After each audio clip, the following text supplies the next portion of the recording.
run all programs at NRC. Hi, I'm Lori Cagle. I am the Communications Director for South Shore Twin Cities.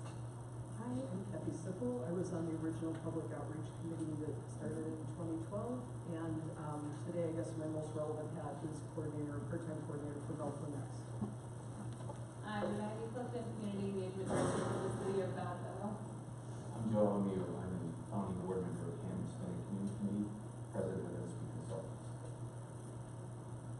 Go ahead, for anyone in the audience as well. Renee Jackson. I'm Laverne Kilpatrick. I work for Everybody Counts North in Camden and Dale. Joe Devon, and representing Council Maribel, as well as Lady Council.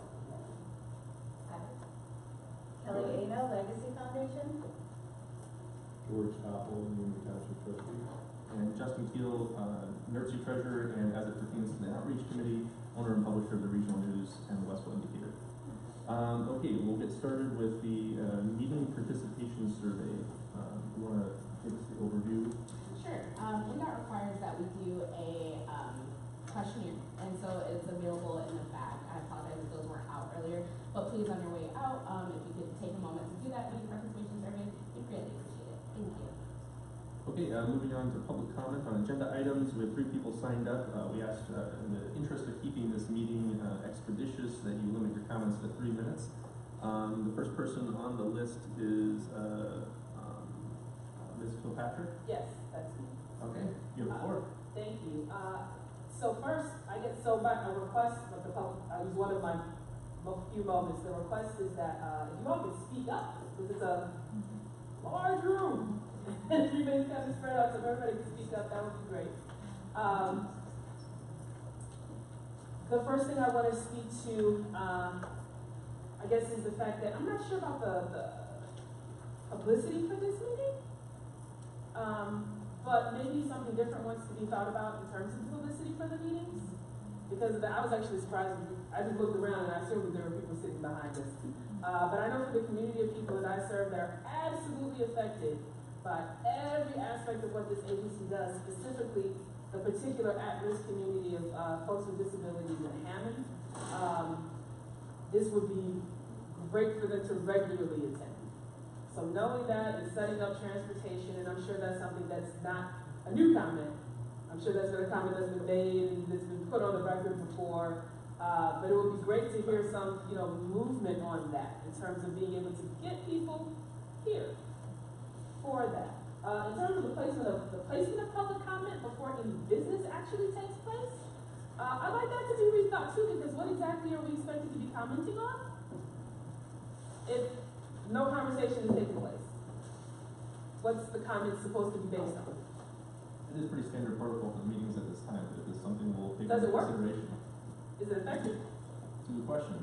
As a standard protocol, yes, I absolutely understand that, but I think the effectiveness of it is definitely something that should be reviewed.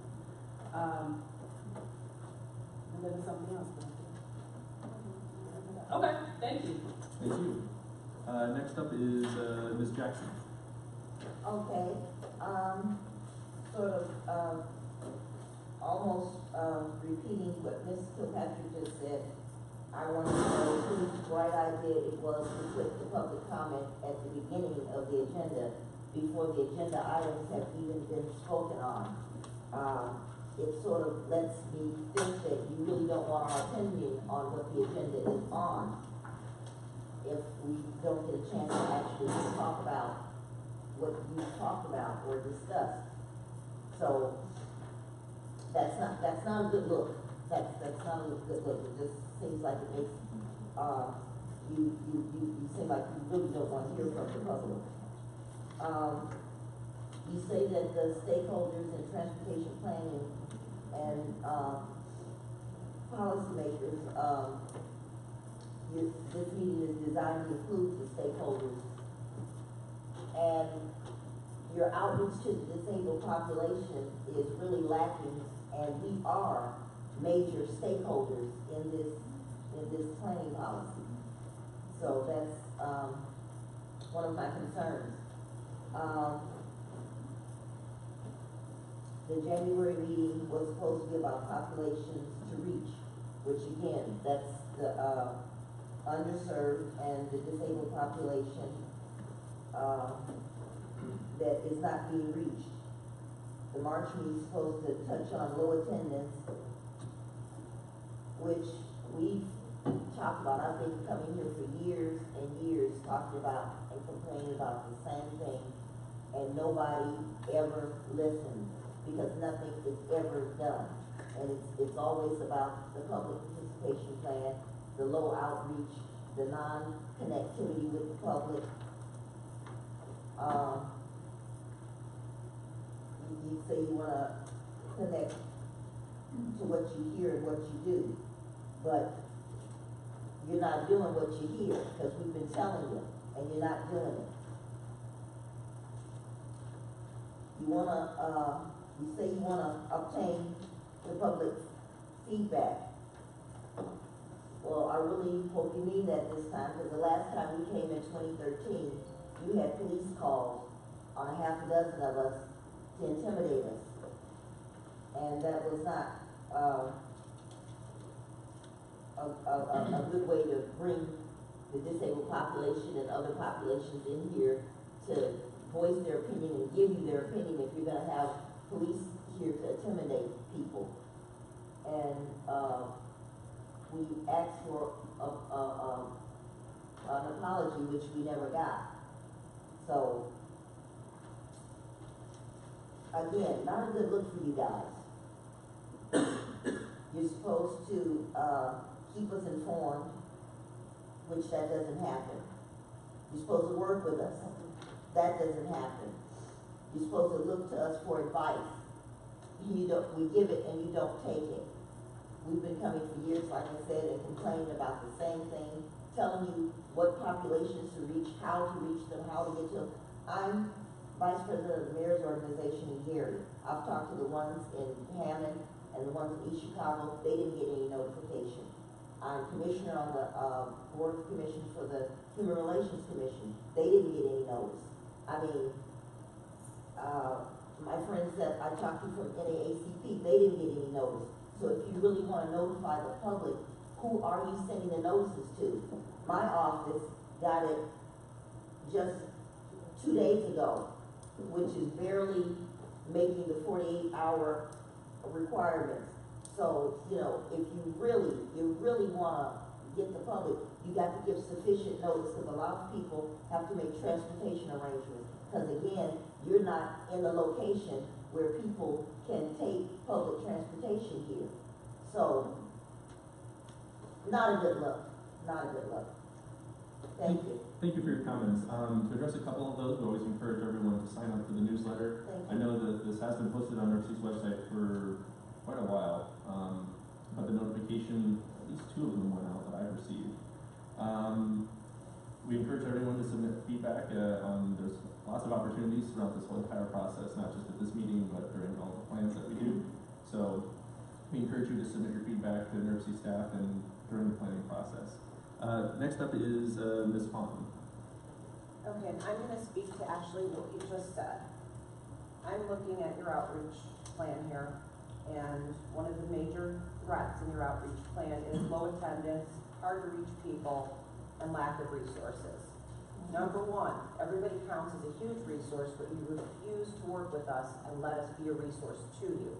We hold public meetings all the time. One in 2014 at Wicker Park, in which NERC was part of, and we had 100+ people there. We know how to reach out to people, but no matter what we do to try to work with you, if you don't work with us, we can't help you. So lack of resources, they're there, you're not using them. Low attendance, again, you are meeting in a place where people with disabilities and elderly people cannot get here because they rely on public transportation and there's no way to get here, and a 48-hour notice does them no good. As well as when we bring 12 of them in and they all are surrounded by police officers, why would they want to come? There's your low attendance problem. Same with hard to reach people. They're not hard to reach. You just have to know how to reach out to them.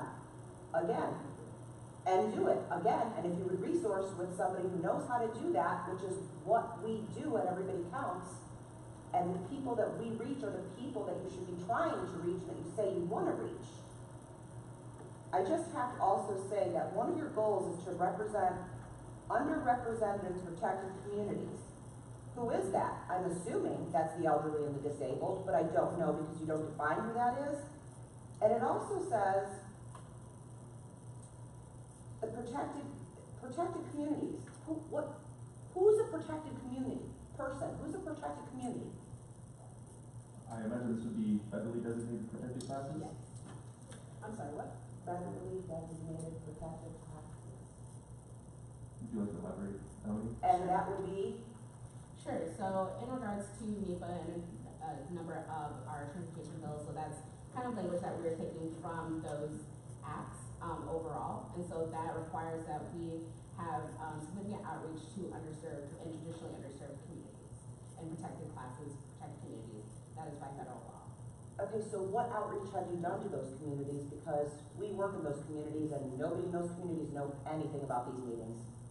Or NERC. Or NERC, they don't even know what NERC means, who it stands for, or what you do. That's a great question.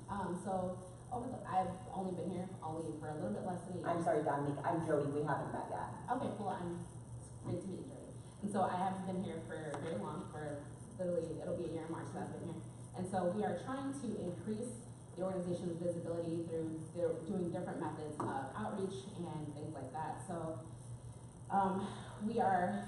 the public participation plan currently as it stands is our standard operating procedure for all of our planning processes.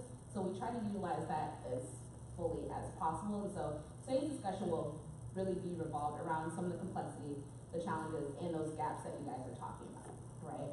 So we have, I'm sorry? And again, you're gonna discuss that today after public comment, so once you discuss that, then we can't help with any of that because you've already taken public comment. That's not true. You're absolutely welcome to email the staff and tell them comments that you have after the meeting. I don't think there's very much on here today that is going to be finalized at this meeting. This is an ongoing process. Okay.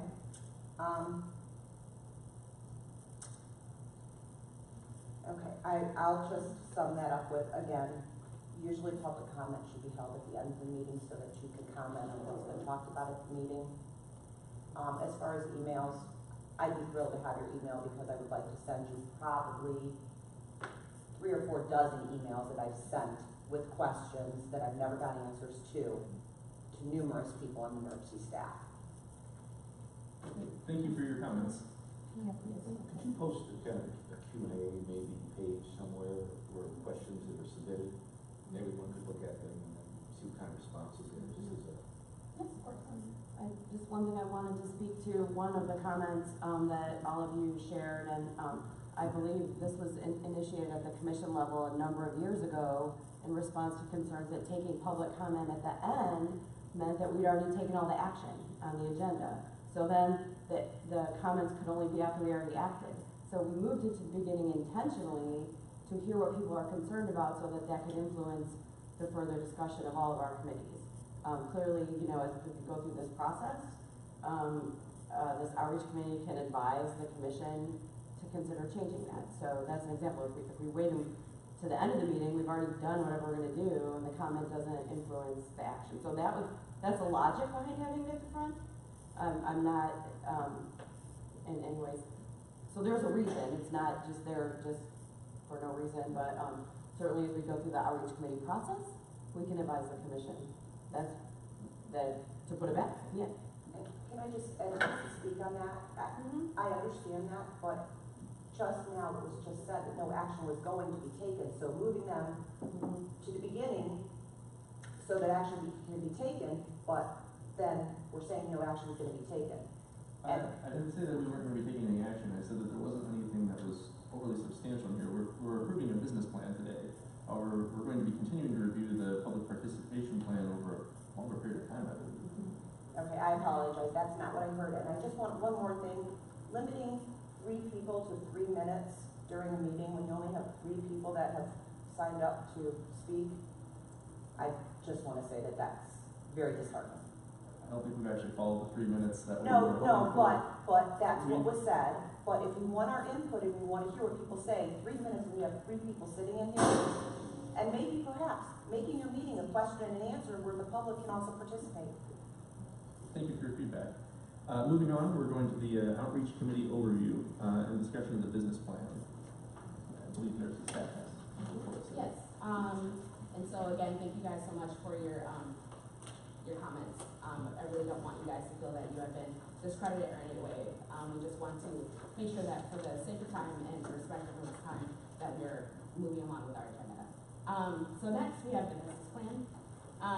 So I'm not sure if everyone got a chance to review it, but we can either take this page by page very painfully, or if you guys have any questions. I know there was a couple people who had a chance to email me some things, and I did take those into consideration. I apologize that this plan wasn't updated just yet in regards to your comments and your feedback, but I do want to let you know that I did get that information. So if there's anything, are there any questions? Yes. I just wanted to share with the group the feedback that I sent to you, and it was nothing major. I noticed 2 typos, what I assumed were typos. One is on page 5. Under the public participation portion, it says NERC's 2014 PPP, the second one, went above and beyond the minimum for a PPP contained aspirations, goals. I think we're missing a word maybe, like and or something. And then similar on page 6, under MPO certification review, I think we're missing a word. There's a sentence that reads, see the 2 bullets, and then there's the paragraph below. It's the last sentence in that paragraph. It says the submitted action plan as requested. I think maybe it was intended to be was. And I did have 2 questions.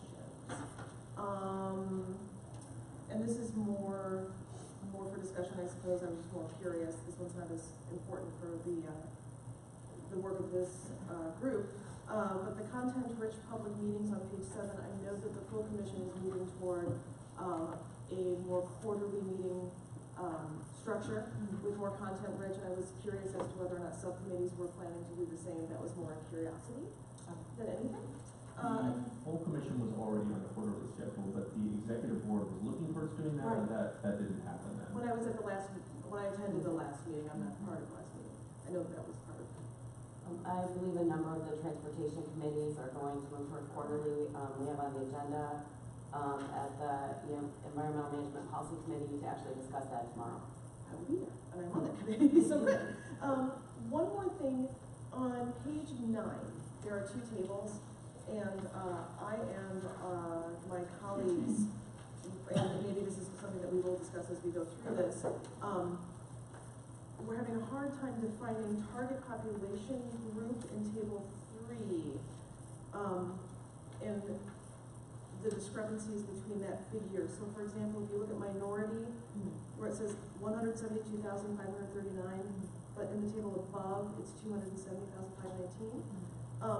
And thought perhaps a definition in your glossary in the back for target population group might be helpful to better define what appears as though it may be a discrepancy.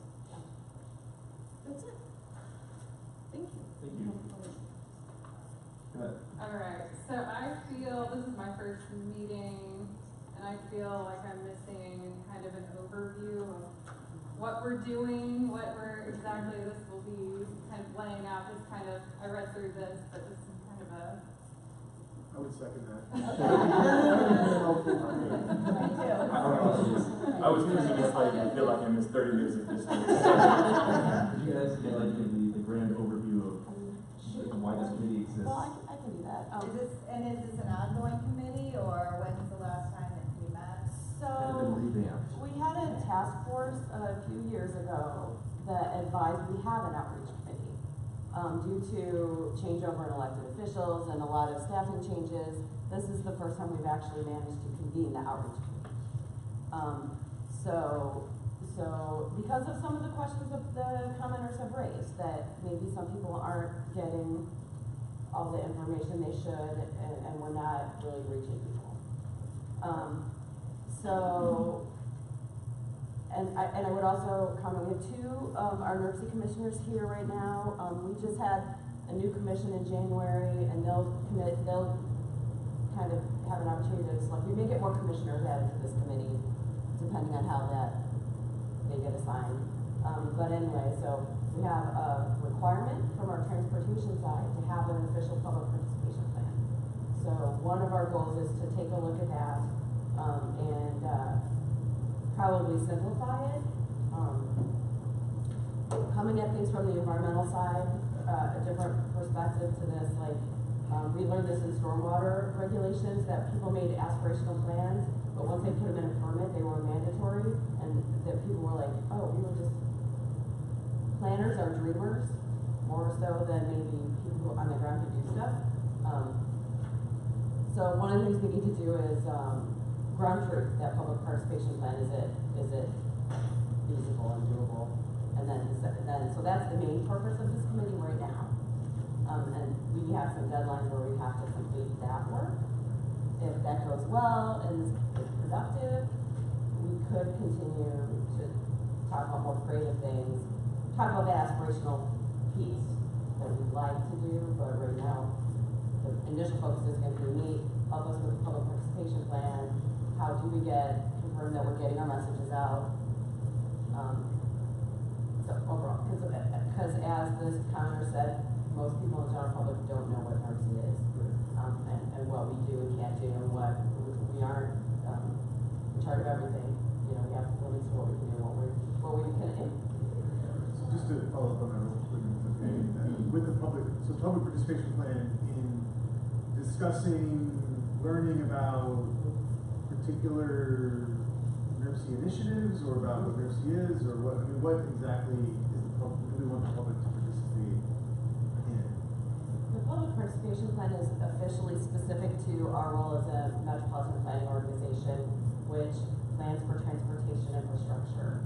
We have, so we have three more or less major documents that are required for us to do, and then minor amendments and things happen to that. One is a long-range plan. Right now, we're actually in the middle of our 2050 long-range plan. That is required to be about transportation. We at NERC choose to make it more comprehensive and cover other topics. We have to do a transportation improvement program every 4 years, which says where are we putting federal dollars in the region into transportation. And then we do a work plan every 2 years, which says what we're doing as a staff. Those are the three things that we're required to kind of let the public know what we're doing with federal money and get their feedback. And that is, we have to really target those audiences that are the most impacted by those decisions. My understanding is that first and foremost, we have to meet the objectives that the federal government sets for us in terms of having a public participation plan and what needs to be in that. Beyond that, this committee can serve to do other things, find new and creative ways to engage the public. But our first priority is to meet federal regulations. That's federal regulations. Which are kind of big. I'm curious, having used federal dollars in the past, still, what federal dollars do you receive, where they come from, just as kind of better background. In your outreach committee definition here, talk about transportation, not development environment.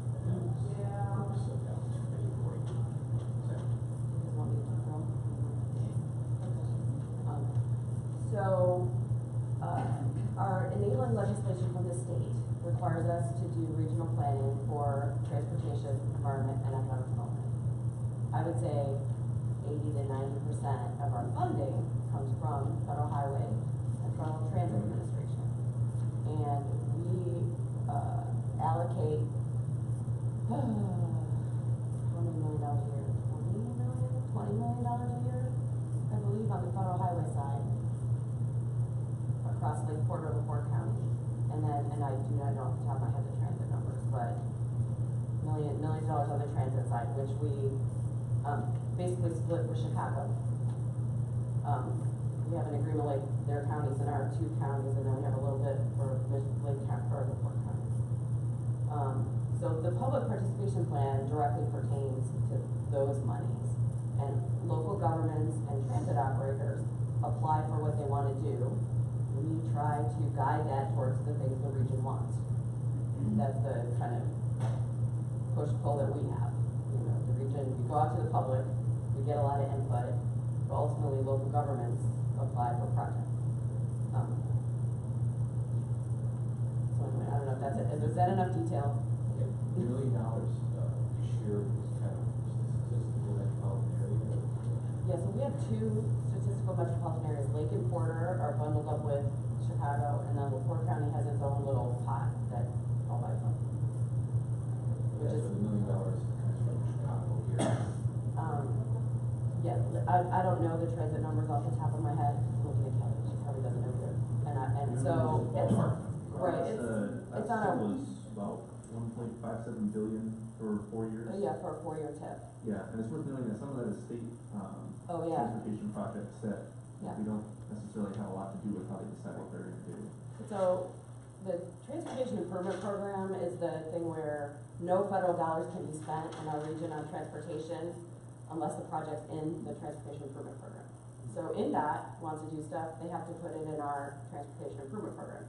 Local governments wanna do stuff with federal money, it has to be in our Transportation Improvement Program, and then it has to be in the state Transportation Improvement Program. So there's a lot of back and forth with the state too. So we allocate about 20 million for highways. Then the transit chunk gets split up between, buses, NIFTY, and, then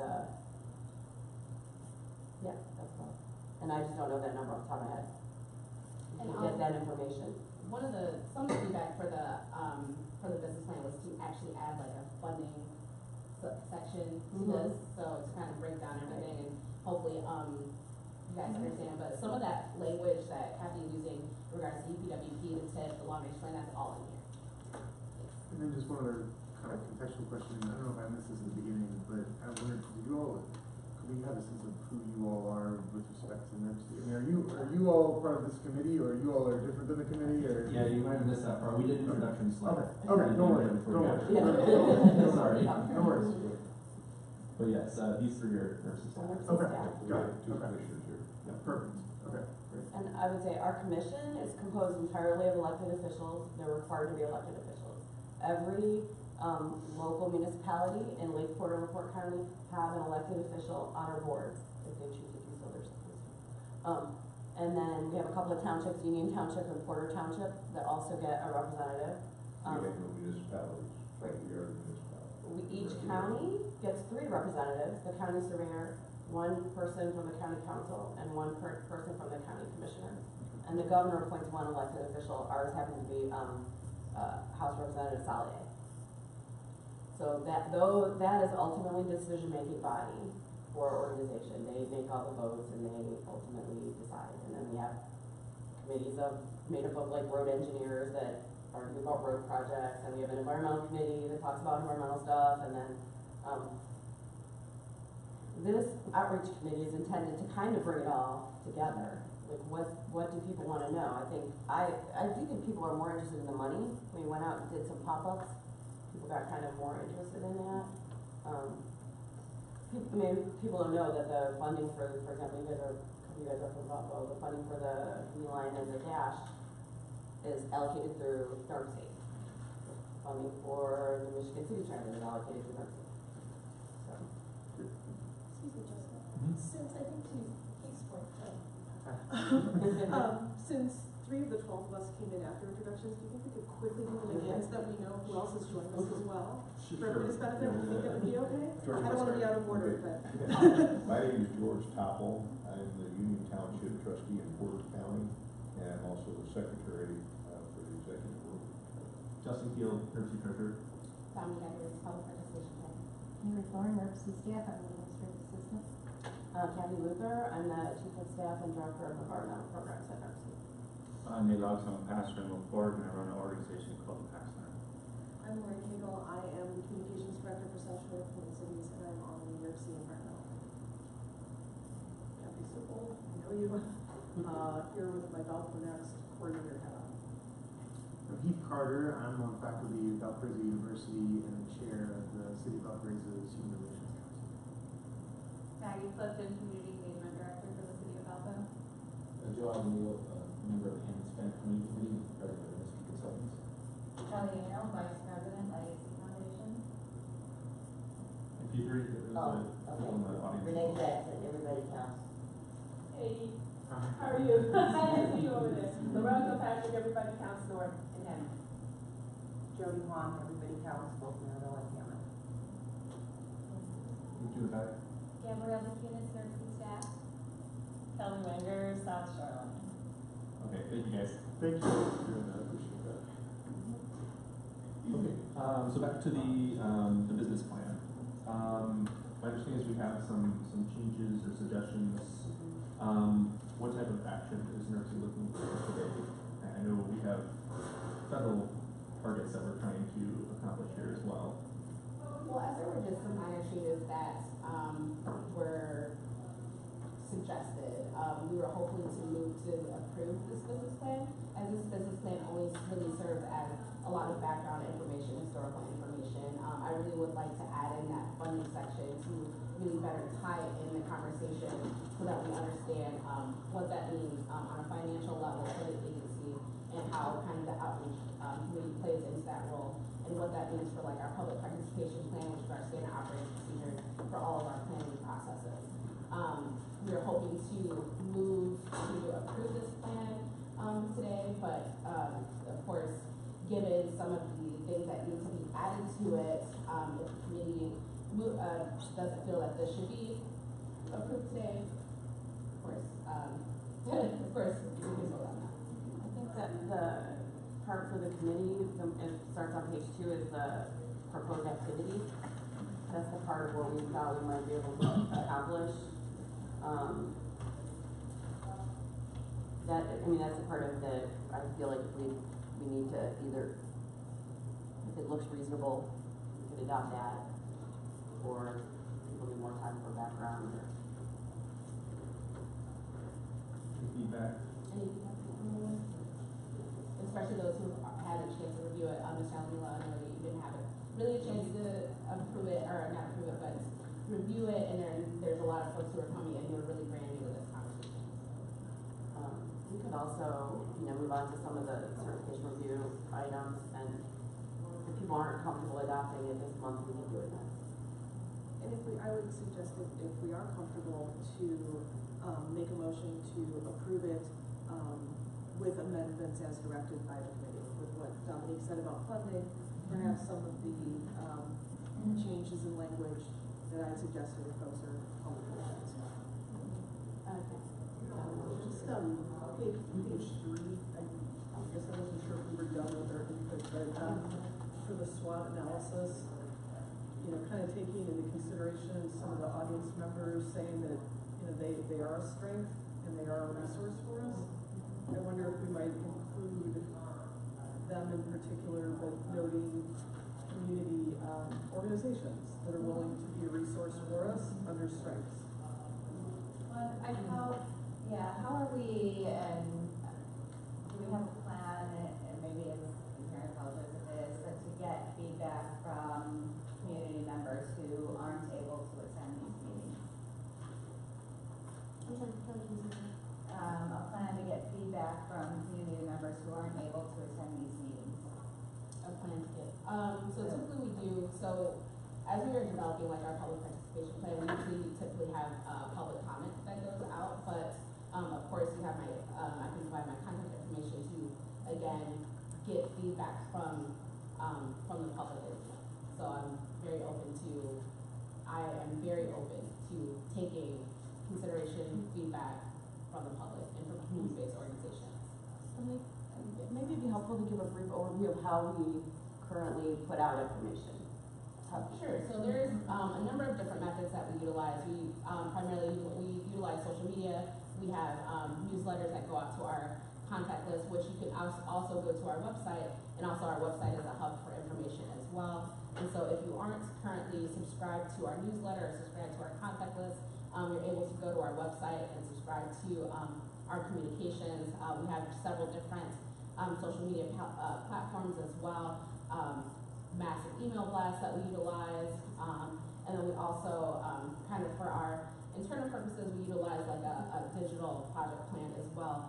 And we also have, our comments email, so we have like a comments@nrc.org that you can email us, to as well. We also have a voicemail or specified direct phone line as well. So there's a number of different ways to contact us, to provide us with input at any time. And we do press releases. And press releases. Whenever anything's going, any documents are going out for public comment. Also, we're currently live streaming this meeting as well. We live stream all of our meetings. We also have, we also will do radio, get on the radio as well, so to get the word out. So. Can I ask a kind of different question? Okay, so this SWOT analysis, that's just an example, but we're actually doing the SWOT analysis in March, or is that? I'm sorry, yeah. We're planning that March meeting when we actually do a SWOT analysis, correct? This is just meant to Yes. outline what that looks like. Yeah. Okay, I think if there's agreement, I think it would probably be most prudent to approve the business plan with the corrections that we've outlined so far as a committee, and to consider it a living document and revisit this as time goes on to make sure that it's kept fresh. So moved. All those in favor? Aye. Okay, thank you. Any opposed? Yeah. Sorry about that. Moving on, NERC recertification review and corrective action findings. Yes, so I believe in 2017, there was a recertification review that took place by the U.S. Department of Transportation, and what came out of that was a very large, extensive final report. And so in that final report, there were corrective actions that were found specifically on our public participation plan. And so with that, we developed, and with that we were provided a opportunity to provide the U.S. Department of Transportation with a 60-day action plan. And so with that 60-day action plan, we developed the improvement areas and actions, which you will be able to find in this business plan on page, I'm not sure, but it's in there. So, and so there was a extensive, yes, I'm sorry, page 6, I apologize. So page 6 outlines in details what NERC is committed to do in regards to rectifying those corrective actions within a 60-day period. And so we have, what came out of that were our 9 areas to improve within 15 different actions. And so one of them being making sure that our public participation plan was up to date, as well as a number of other tasks. So. I would note that we've submitted our action plan to the federal agencies and have not received an affirmative response, but we're moving forward anyway because it's been months. Yeah, So they gave us corrective action findings. We have to fix those, but then they didn't respond. yeah. And so also one of those improvement action areas was this committee as well. Mm-hmm. Are they required by regulation or statute to respond to this? Usually. Yeah. AG is, right? Unclear, yeah, I don't think so. We had a requirement to respond within 60 days. When did you respond? Was that response, was your response submitted? I'm looking at it. I'm not sure of the date, but it We was. even have a timeline, in here, looking at the timeline. We responded within like, I think 45, it was less than 60 days. We actually also do not have a final copy of the actual certification review report, we have draft copies. So, we're trying to proceed with the best intentions to approve.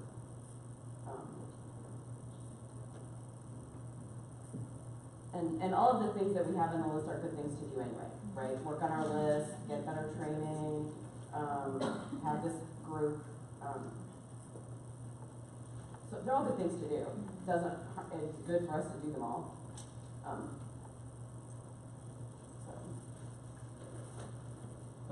I think we covered corrective action findings. They're there for everyone to, review in more detail on pages 6 and 7. Talked about the 68 action plan, improvement areas and other actions. Is there anything else that you want to cover here? Not necessarily, other than this, again, what came out of those improvement areas and actions with this committee, and to update our public participation plan, which we'll talk about next. I'm making a little list of more information you guys might like. And so if I have like a better some financial breakdown, we have some like graphics on that, like the timeline of the corrective action and what we're doing. Maybe the actual language of the federal regulations that we're talking about. In all contexts. Yep. Yeah, sorry if this is kind of like. No, it's okay. Financial breakdown of county and community would also kind of help to just for communicate to the people that we have it. So. And I will also make sure to point everyone to some of our resources as well. So what Kathy was talking about earlier with our TIP, which is our Transportation Improvement Program, we also we went to our TIP, I think was that last year, and so now that's actually online. You can go and you can look at specific projects in specific areas, look at the monetary breakdown of it and everything. So that's also a great resource for everyone to kind of deal to take a look at in regards to like our funding structure. We should do a demo of that. Right, and we'll leave Charles come in and do it. Overview of our TIP for anyone who's interested. Okay, moving on to the update of public participation plan. Review and discuss the current plan. Yes, so this is why we're here, yay!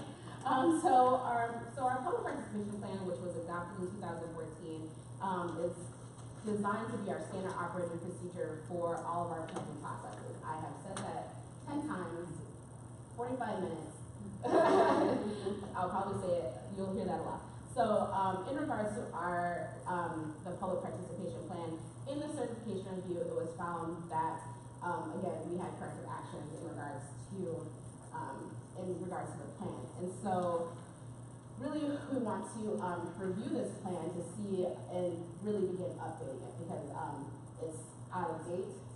For one, we want to actually make sure to keep this fresh, keep this updated, make sure that we're implementing and exercising everything that is within this plan, but to also see if some of the things in it were too aspirational or too lofty as our federal partners have told us.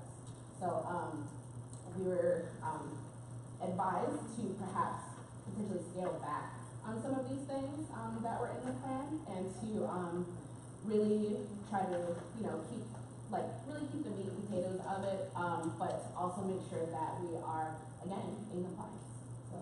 So, I would be interested, maybe I'm not going backwards,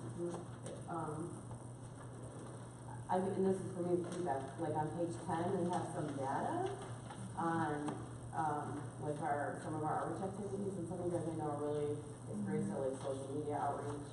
Like, I don't want to up a fly, but, Our page number's the same. oh. Yeah. Oh, I'm not on the plan now, I'm back in the packet. Oh, yeah. Okay, sorry. I was with you. Okay. Only because I saw. Okay. I'm sorry, are you all in this? I'm sorry, we're in the, I went backwards. we're back in the packet. And the outreach committee. Yeah, I'm sorry. I just was wondering, We'll get caught up there. because I feel like before we really think about how we're gonna change the plan, what we're doing now based on the plan, which we're doing our best to follow, is we have some results on page, and I'd like some, maybe not off the top of your head, but maybe, at another time, feedback on whether those look like, good numbers, bad numbers. I think it would be helpful to know what the activities were. Okay. Yeah, just as I recall, some of them were like baseball games or, which just inherently that's not gonna necessarily yield a great cross-section. Yeah, I know like Rail Cats games were some of the outreach activities.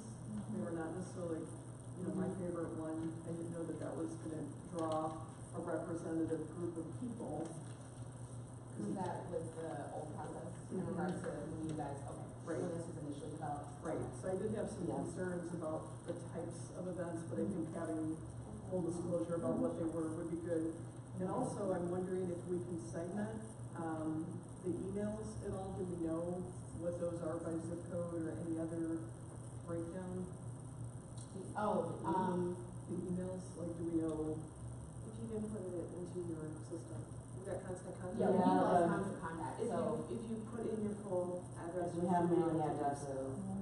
And I also, if I could, I'm sorry, Kathy, I didn't No, know if you were that's okay. done. No, go ahead. For some of the outreach methodology, and I do want to second what Kathy said, I know that there were some pop-up events last year and some tables and things where we were trying to get feedback, we being NERC, where the intent was to get some feedback, and it was at a variety of different events, things like Railcats games, the county fairs, the free symphony concerts throughout Northwest Indiana, bicycle events, I seem to believe were a very big one.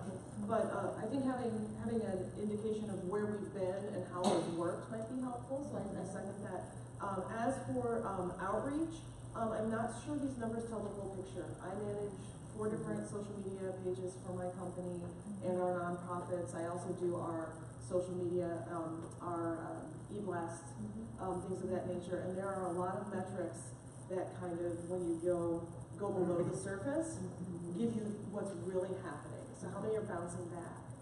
Are our emails up to date? The number of posts is good. The number of engagements is better. How many followers total do we have? So there's a lot of different ways that you can kind of get down into kind of the nitty-gritty of it that gives you a better sense and can also help us to know how to improve. We just went through this process with my company at the end of the calendar year of 2018, and it's helped us a lot to better understand how better to hit the target audience. So I might suggest that some of those matrices are looked at. Or if you could. Do you want to follow up on that? Oh, yeah. Just this morning, I did a presentation for United Way and, an update on what they need to know about social media on a tricky budget, or very low budget. And one idea that we talked about was a buyer persona.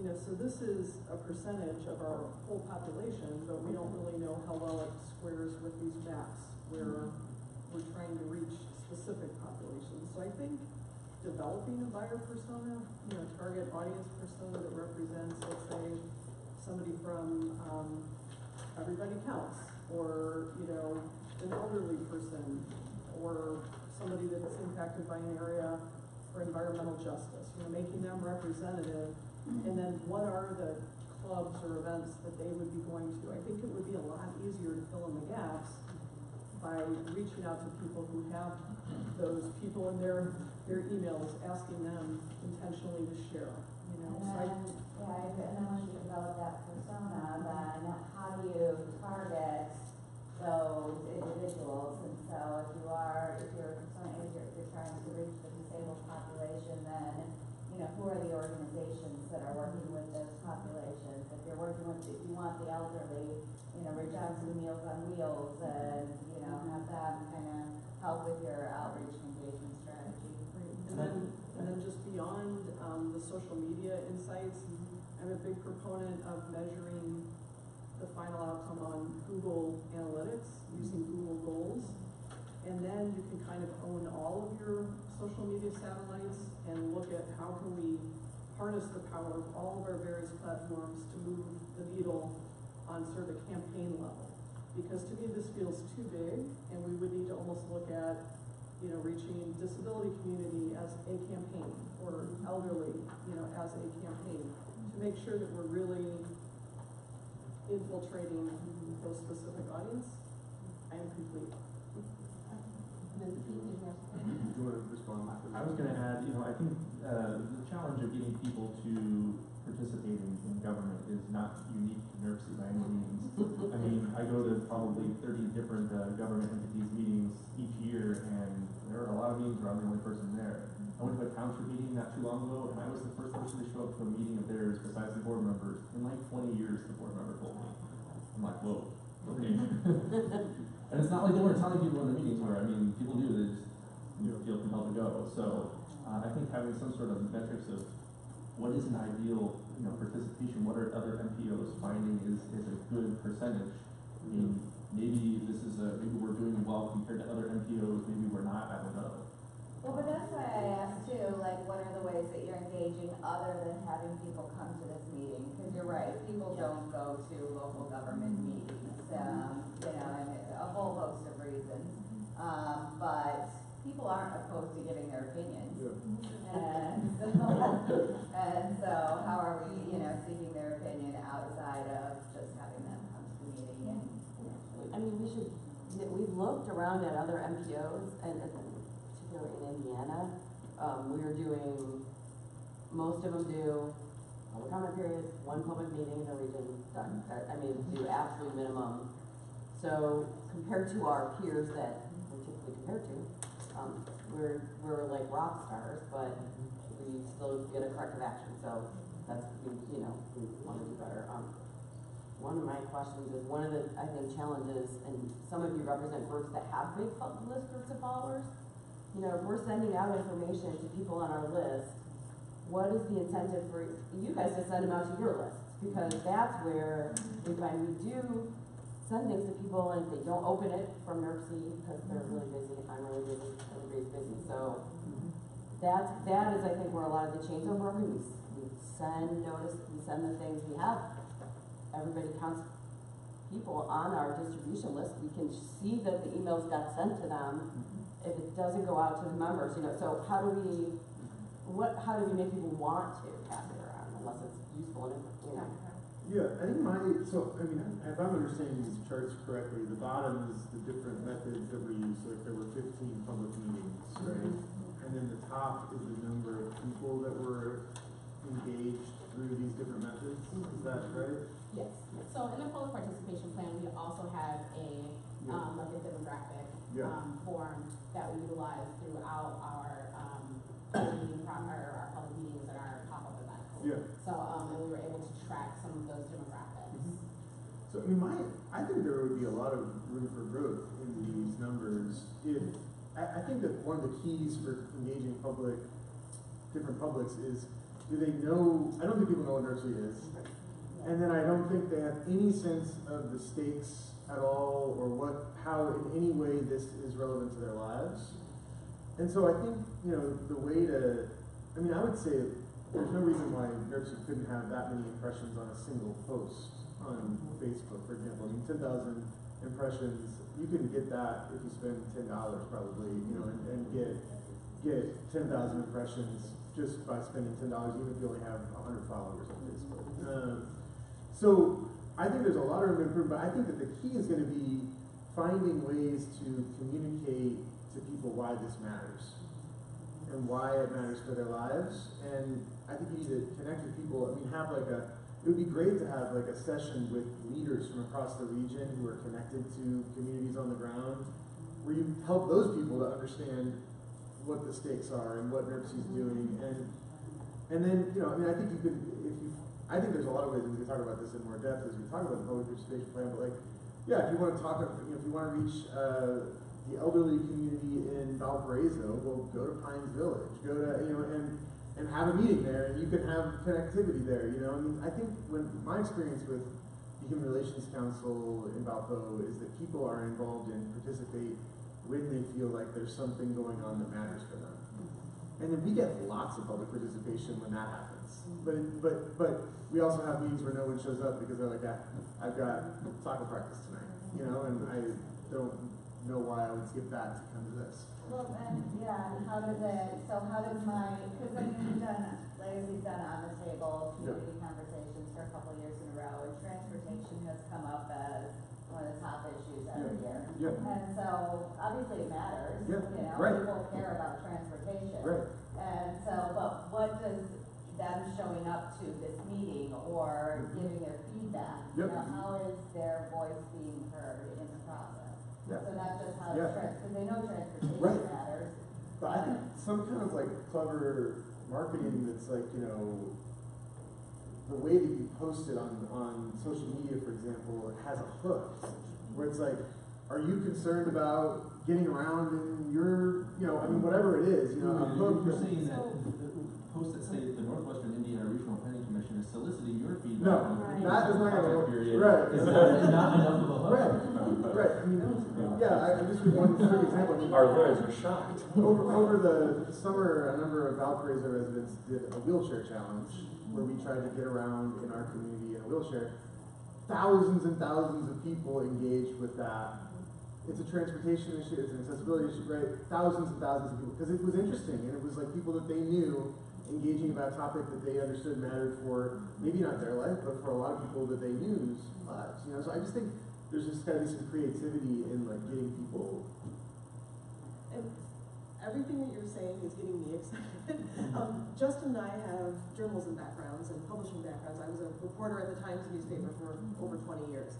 And I think what you're talking about is, and you've got to, it's like a basic tenet of journalism, you have to answer the so what question. I mean, if you come back to the office after covering something and you go, oh, I was at this meeting and they did this and they said this and they said this, and your editor goes, so what? Why should our readers see it? And that's exactly what you're getting to. And it's like a basic tenet of communication. I will say, I know that there are ADA guidelines for government entities for how they post on social media and how they send emails. I didn't know this until I switched over to doing communications for my company, because I always thought that, sorry, but the constant contact emails didn't look pretty that were coming from NERC or from my city or town. They weren't terribly engaging. I felt the same way about some of the social media pages. It's very clear to me that there are some governments that do a great job with social media. Check out the INDOT Northwest Indiana Facebook page sometime. If you want to see somebody who's doing a fantastic job, Matt Deichley crushes it. He's fun, he's fun. Yeah, he's engaging and he's hilarious, but he's figured out how to do that while still making this an accessible medium. So I think everything that you're saying is right. People don't care because they don't know that they should care. And that's everybody's job at this table. And I think that's why we're here, is finding out how to make sure that we get that, not only that the message is right, but that that message is able to be accessed and responded to by every audience that we hit. Is that a good summary? I think probably one of the barriers historically, if I had to guess, is that you often get a lot of planners and transit directors at these meetings, and they're the ones applying for the grants, and they're the ones doing that kind of work rather than maybe a communications person or the community outreach person. So obviously I know that's why we're all here, but that's probably one of the barriers, is that kind of your target audience are those planners and transit directors, and you know, they're so overwhelmed with their day-to-day that it might not filter through all the different networks. Well, and promoting themselves, which we know is, it has to happen. They're competing for funding from NERC. So they may not want to share a whole lot of information about a grant opportunity because they want to make sure that they get the grant opportunity. And that's human nature, but that's also, I mean, they are charged with, you know, that's their job, is looking out for their own entity and their own community. So that, I think, can be a barrier as well, whereas NERC can step up and do that. And also, over the last several months, our staff has utilized not just social media, but actually on-the-ground strategies as well in order to get the word out in regards to our planning processes. One thing that is a barrier isn't just not having access or transportation to meetings, but simply being notified if you don't have access to technology, which is a very large barrier in our region, especially primarily in our rural population where they don't have access to broadband. And I should say, for the sake of context, table 5 on here is only a 6-month snapshot. And I think there's a lot. It would be great to see some more, more of a timeline. What are we working on over a long period of time? Right, and again, as I'm still fairly new to the agency, this is the only snapshot that I was able to obtain. I can't, unfortunately, I don't know what the numbers going back. I've only heard things, but I'm a very data-driven person. So I need to be looking at things visually, I need to be looking at things statistically, in order to get us, in order to develop these strategies appropriately, what our on-the-ground strategies look like, what our social media strategies look like. Even though it's nice to put out an e-blast or it's nice to put out an email or a social media post to inform the public about our planning processes, it adds more value to the planning process and it helps us to build trust and consensus in the public to actually be more face to face. So I think that the historical challenge that our agency has had was the fear of being face to face with the public. And it's sometimes hard to blame public officials for being reluctant to want to be super transparent, because with transparency comes a lot of criticism sometimes that you can spend a lot of time dealing with feedback. And it's not to say that they should, it's not to say they should definitely clam up, but I mean it's hard to convince people to open up when it comes with consequences sometimes. I'm interested, Maggie, a little bit, and maybe if we can follow up on a whole different meeting and that connection internally in communities between the community outreach people and the engineers and planners that decide what projects to apply for. Because so we can go out to the public and get a lot of feedback, and we can put money on the table specifically targeted for like transit experience improvements.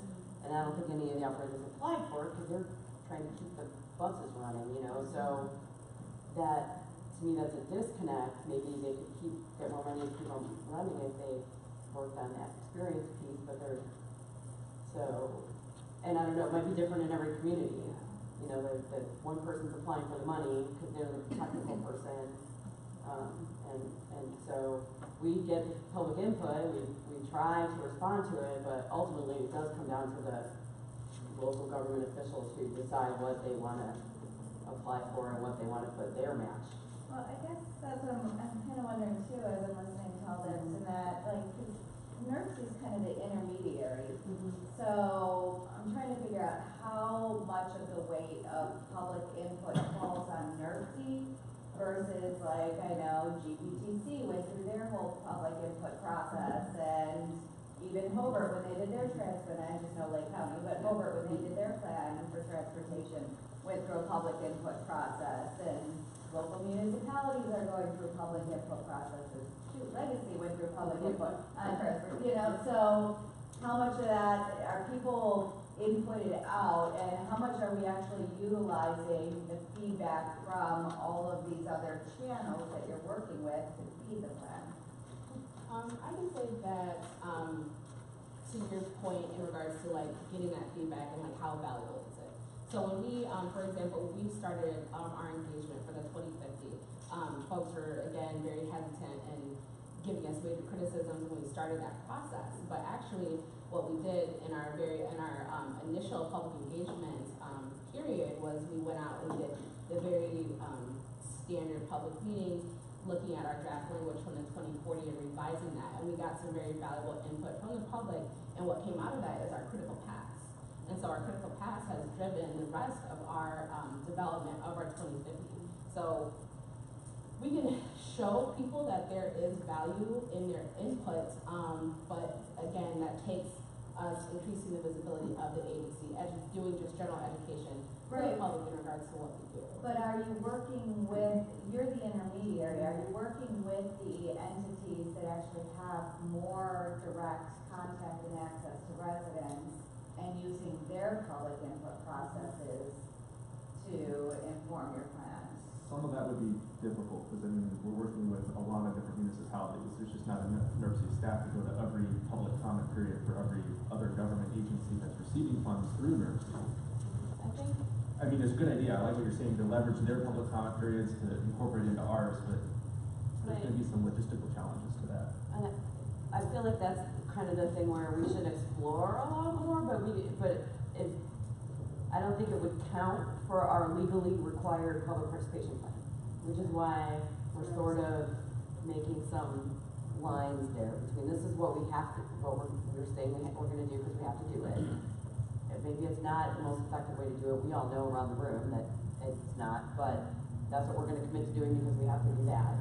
And then work on like a communication strategy and maybe getting that input from others. Because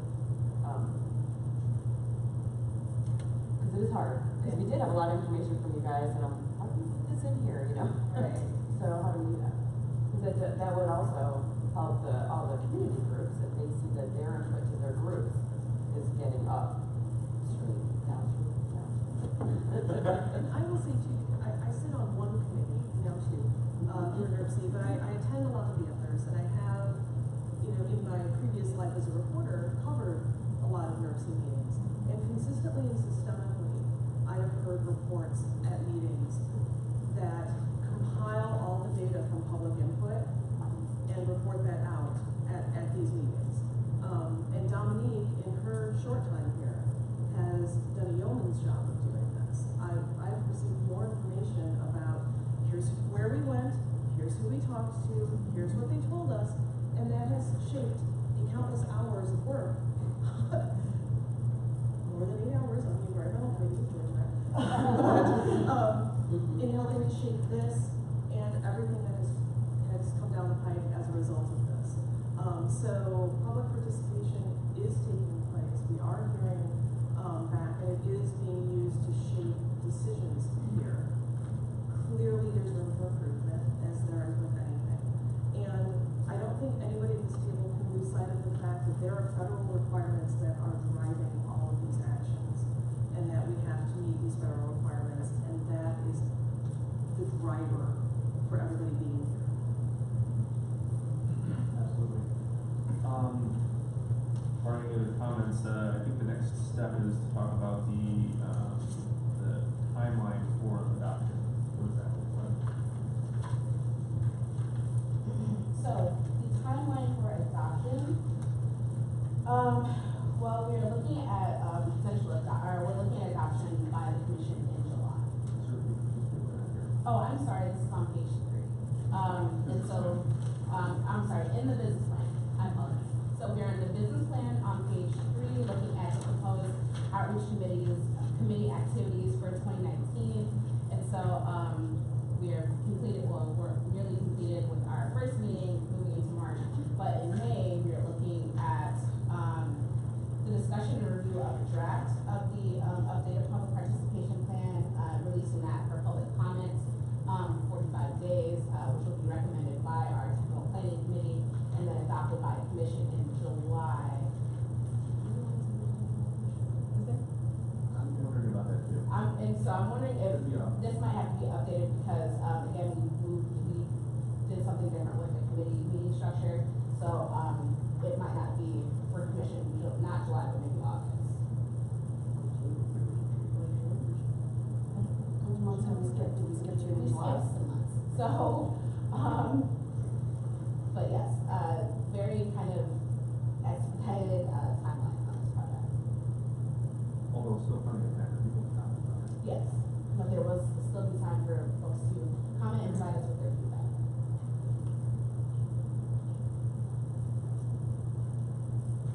Okay, let's see, moving along, are there any questions on the timelines there, what we're hoping to get done here?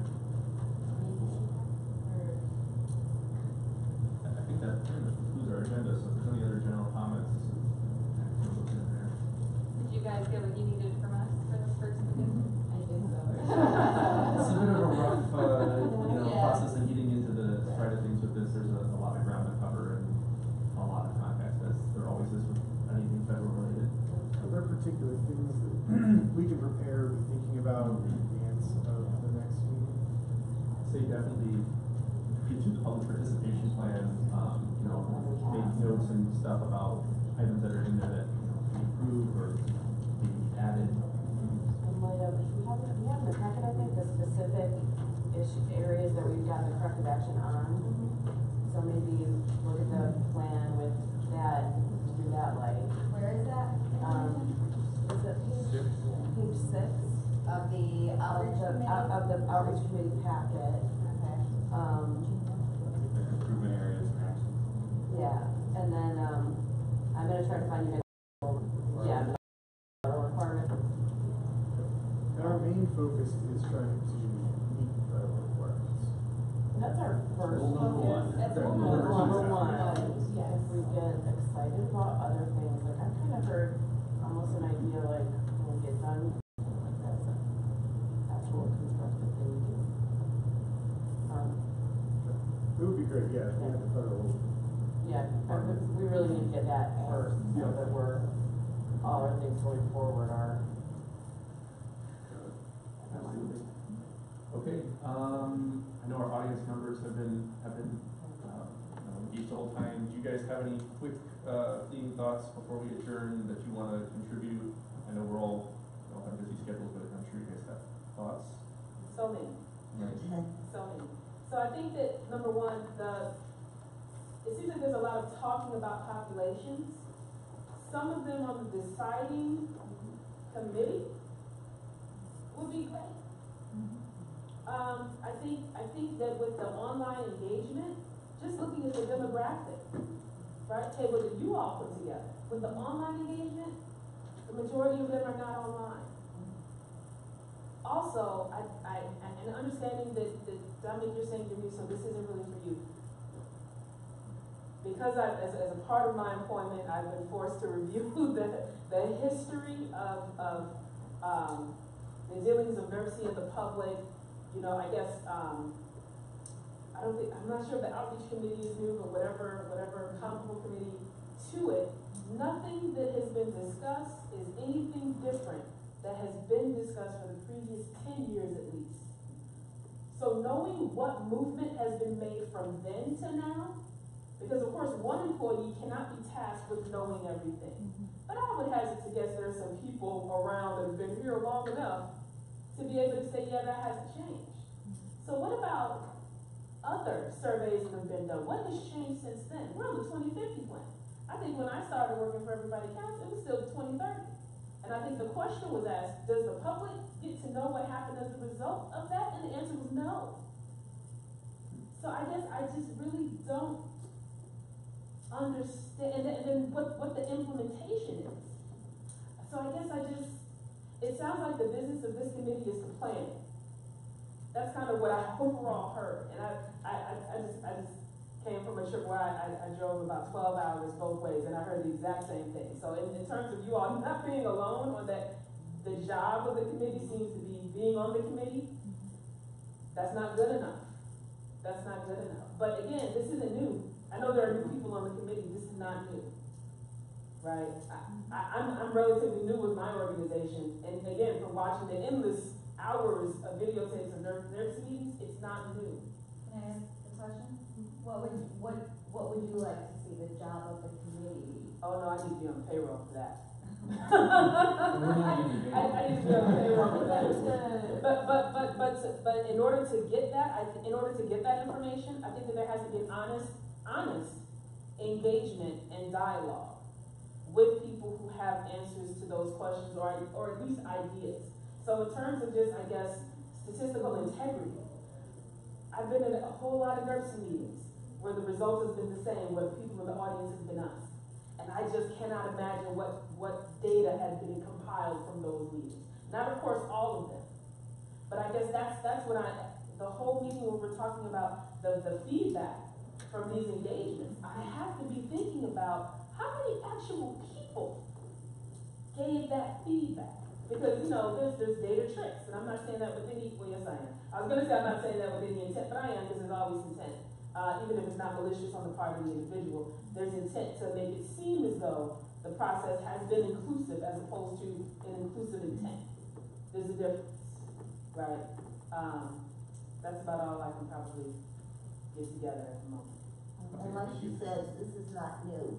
This type meeting is not new, so my question is, from the prior meeting, it has to be some kind of documentation and some kind of input for you to look back and see what was said, what was done, what worked, what didn't work.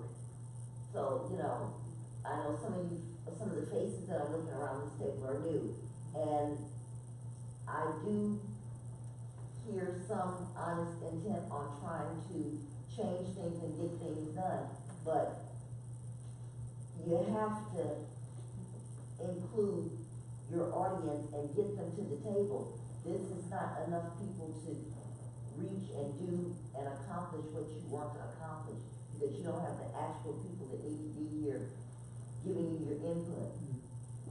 The population that you are trying to reach somebody needs to be at this table representing that population and letting them know what works for them and what doesn't work. Everybody at a certain age level does not do social media. Social media is the thing now, that's the thing to do. But everybody does not do social media. A lot of people, elderly people, don't even have computers. So you're still not reaching them. You know, you're saying, well, we're doing the social media, we're doing Twitter and outreach and whatever, but they don't do that. So you're still not reaching them. Thank you for your feedback. Can I just- Go ahead. Oh, I just want to speak to a couple things. Can I just have a question? I do wonder if, I don't know how the invitations were, but is there a way to, I mean, looking around, I do wonder, it does seem like there's some communities, both just like municipalities that are around the table and maybe other, is it possible to include a few more folks? I mean, like, I don't know that we have anyone We invited, from Gary or East Chicago or. 24 people to this committee, and some Yeah. people maybe couldn't make it today. Yeah. Some people didn't respond, and it was designed to be geographically, Right. all those target audiences, and also constructive people that we thought would come into it with a good, input and participation. So we can reach out to those folks again and see maybe if they're friends of yours, you can tell them how much fun we had today and make them wanna come. I have to shoot personally though, because the one I got looked like it was from like a MailChimp, the one to serve on the committee. And so I was like, okay, is this an email blast? I didn't know if I should respond or if I was like invited, you know, or if it was, I was one of 2,000 people invited. And so just shoot a message and. The other, I just wanna make one other point, and we have, just a most recent project is the household travel demand survey that we are doing, and we are paying some very large amount of money to collect that data. And I will say that and they did paper mailers, and I don't know how many thousands we got back, not at this address. We have 4 big blue recycle bins piled up. Lots came back, so we have a real problem with, and a lot of those were from, Gary. I don't know if it's because of vacant houses, but so we have a problem with, not only the cost of doing paper mailing, but just some of the people we wanna reach are gonna be really hard to reach with that mechanism too, because they may not stay in the same place for a long time. And so, I don't know that is a good answer either. I would say something, it may be a good idea to have an early evening meeting and participation. Morning meetings for professionals, not but for the public in general. Okay. That's an issue, so, these are the kinds of challenges, so an evening meeting would be great, but some of the demand response transit services don't operate in the evening, so that means people who are required of them couldn't come to an evening meeting. So we try to move them around locationally, move them around time to accommodate all the different kinds of things, but that's a kind of challenge that. The good news is this is live stream, so if you're watching at home, you can comment, someone will read it. I do believe, I think it would be great, and I'm happy to offer, I have some ideas about other folks around the region who maybe can participate. I think it would be really great to just fill out, I mean, this is a big group, but just to fill out our ranks with folks from some of the other larger, smaller communities too, around the region that, it does seem like we keep building, and that would be part of the momentum of this process. Perhaps could we receive a list of the current members and then those who are invited to help us with our suggestions? I think that would be helpful. Yep. Is there any other feedback or any questions, especially from the public, Ms. Jackson and Laura? Okay, next meeting is, gonna be on Wednesday, March 13th at 10 a.m., same room. Bring lots of ideas, take a look at the public participation plan beforehand, and, we'll be in contact with you before then, so. Thank you, everybody. We're adjourned.